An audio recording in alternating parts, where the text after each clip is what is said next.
श्रोते हो, एक सुंदर अशी कथा आहे.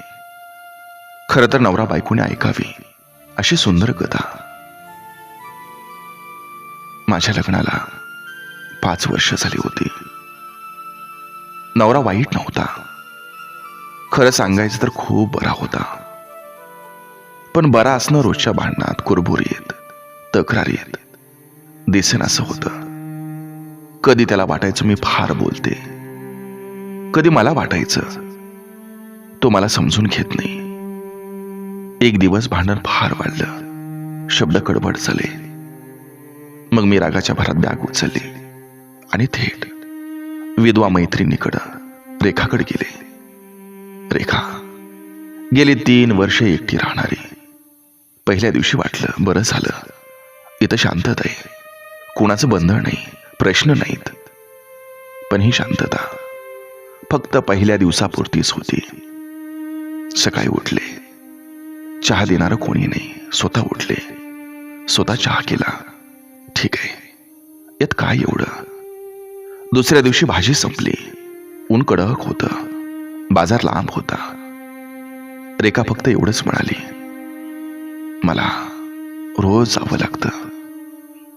तक्रार नव्हती तिच्या आवाजात, सवय होती. मी तिच्यासोबत गेले, भाजी आणली. पिशवी जड वाटत होती आणि मग तेव्हा कळलं, हा रोजचा भार आहे जो ती एकटीच उचलते. घरी आल्यावर कपडे धुवायचे होते. मशीन बंद होती. हातानं धुतले, बोटं सुरकुतली, पाठ दुखायला लागली. रेखा शांतपणे आपलं काम करत होती. ना तक्रार, ना उसासा. संध्याकाळी किराणा कमी पडला.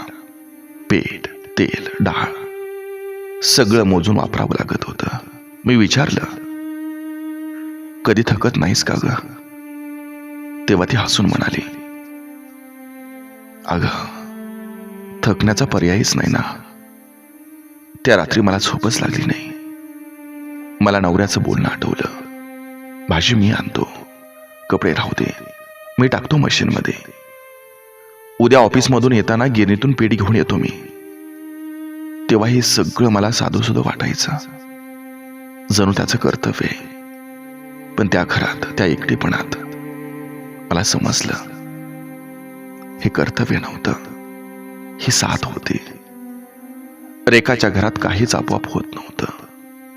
प्रत्येक कामामागं तिची एकटीची उपस्थिती होती. कोणी अर्धा भार उचलणार नाही, कोणी मी करतो म्हणणार नाही. आयुष्य चालू होतं, तेही आधाराशिवाय. तिसऱ्या दिवशी मी नवऱ्याला फोन केला. आवाज भरून आला होता. मी त्याला फक्त एवढंच म्हटले, मला घरी यायचंय. त्यानं एकही प्रश्न विचारला नाही, फक्त म्हणाला, घ्यायला येऊ का?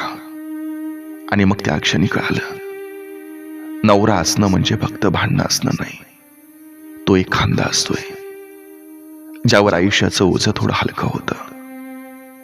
तो असा हात असतो जो रोजची साधी कामं सुद्धा सोपी करतो. आणि असं नातं ज्याची किंमत आपण काही दिवस गमावल्यावरच समजून घेतो.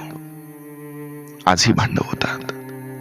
मी असं नाही म्हणत की सगळं परफेक्ट आहे, पण आता भाजीची पिशवी जड वाटली, कपडे धुताना हात दुखले की मन आपोआप म्हणतं, आयुष्यात नवरा असणं खरंच एखाद्या आशीर्वादासारखं असतं.